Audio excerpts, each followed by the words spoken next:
The U.S. presidential election race is heating up. She was always of Indian heritage. I didn't know she was black.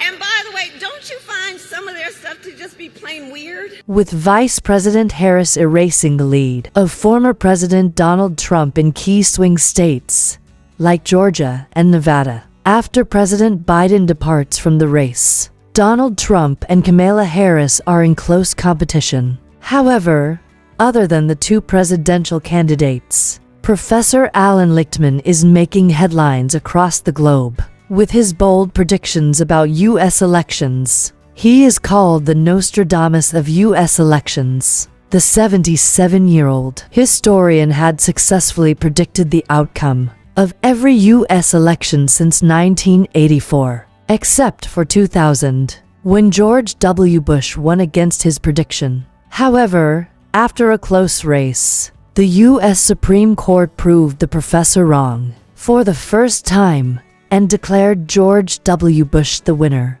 of the 2000 elections. When he predicted Donald Trump would win in 2016, the professor was under heavy pressure. At that time, everyone was favoring Hillary Clinton. The media mocked Donald Trump and called the elections a one-sided affair.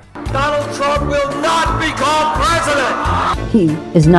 Donald Trump is not going to be president of the United States. I think that man will be president of the United States right about the time that spaceships come down filled with dinosaurs and red capes. Donald Trump has been saying that he will run for president as a Republican, which is surprising since I just assumed he was running as a joke.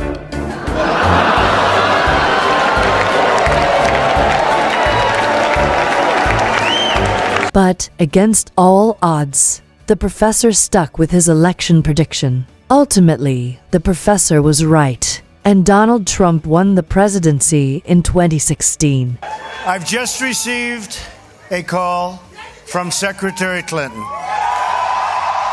Entering 2024, less than 100 days from the elections. What's Allan Lichtman's prediction for the race between Donald Trump and Kamala Harris? Let's try to find out with his method. First, some basics. The formula to predict the winner of the U.S. elections is based on 13 questions, or in other words, 13 keys to the White House. Each question assesses the answer on a true or false basis. Every true answer receives a key for one candidate. If it is false, a competitor gets it. For a candidate to win the election, they must receive at least 7 keys. In other words, when 5 or fewer keys are false, the incumbent party nominee, Kamala Harris, is predicted to win the election. Still, when 6 or more keys are untrue, the challenging party nominee, meaning Donald Trump,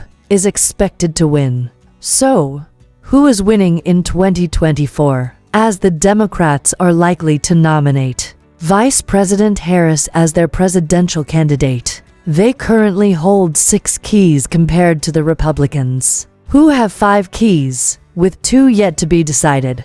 The Democrats have the primary contest key, which states, was there a significant challenger or contest to determine the nominee for the incumbent party? And the answer is no. After President Joe Biden dropped out of the race, he endorsed Vice President Harris and effectively cleared the field for her to become the presumptive nominee. No significant challengers have arisen from within the party. +1 for Democrats. The Democrats also hold the strong short-term economy key, as the National Bureau of Economic Research has not declared a recession in the election year. President Biden's progressive policies helped the USA to avoid recession. The following key also favors Democrats.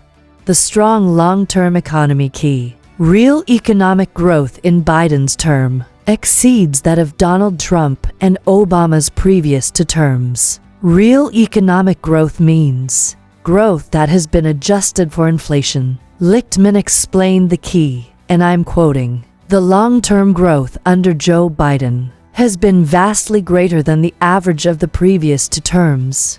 Unquote. The major policy change key also goes with the Democrats. The key states a significant change from the previous administration, or a historic policy change, like the New Deal. The professor explained the key by saying, clearly, policy under Joe Biden in virtually every realm has been fundamentally different from that of the previous administration of Donald Trump.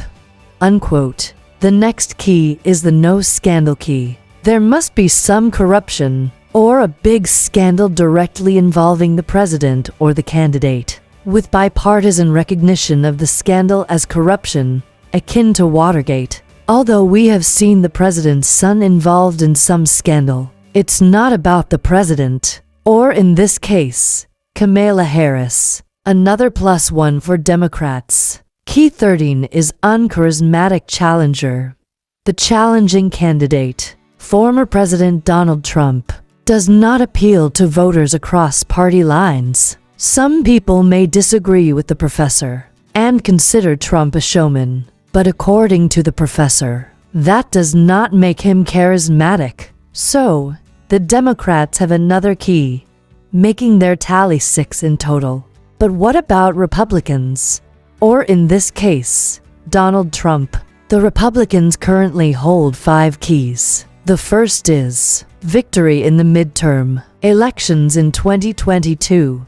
The Democrats lost this key because the party holding the White House won the key only if it had more U.S. House seats following the 2022 midterm election compared to the 2018 midterm elections. But Republicans won 222 seats in a 435-member House in 2022. The following key is the incumbent president not seeking re-election. The Republicans won this key after President Biden dropped out of the race. Remember, a sitting vice president is not the presidential incumbent. Lichtman said, if Biden were to exit office before November, effectively making Harris the president and, therefore, the incumbent, she would win this key, and Republicans would lose this key. Another key that Republicans won is charismatic incumbent. The key states that a candidate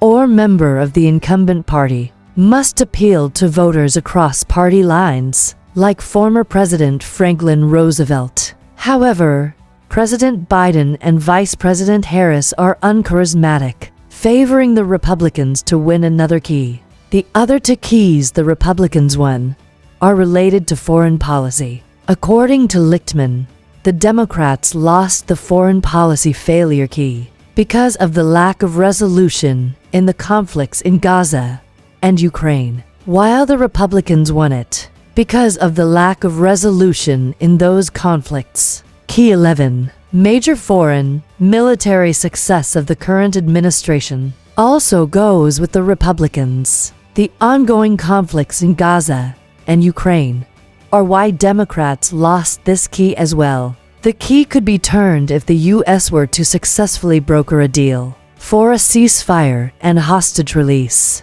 between Israel and Hamas. The Republicans have 5 keys. 2 more keys have yet to be decided. No third party, and no social unrest. Third parties historically count against the White House party. According to the professor, Robert F. Kennedy represents a third party in 2024, but he would need to achieve 5% of the vote to turn this key, and his polling ahead of November would need to stabilize at 10%. Lichtman said that it's possible, but unlikely that RFK Jr. could achieve those percentages. Key 8 states no social unrest. Lichtman explains it by saying, it can't be sporadic protests like we saw this spring on some college campuses. It has to be massive protests or unrest like we saw in the 1960s or during the Black Lives Matter movement, when millions of people were out in the streets. Unquote. This key could turn if large forms of social unrest bubble up before or during the Democratic National Convention this month. So, what's the scenario? Well, we have a close race with 2 more keys to go. Republicans have to win both of the keys, which looks unlikely. And we can safely say the Democrats or Kamala Harris can win in 2024. And we'll see Madam President for the first time in U.S. history. Lichtman said that his final prediction for the White House contest would come after the Democratic National Convention. Still, Harris appears to be the winner based on his formula for forecasting the election outcome. What do you think? Let us know in the comments section. Don't forget to like, subscribe, and hit the bell icon for more.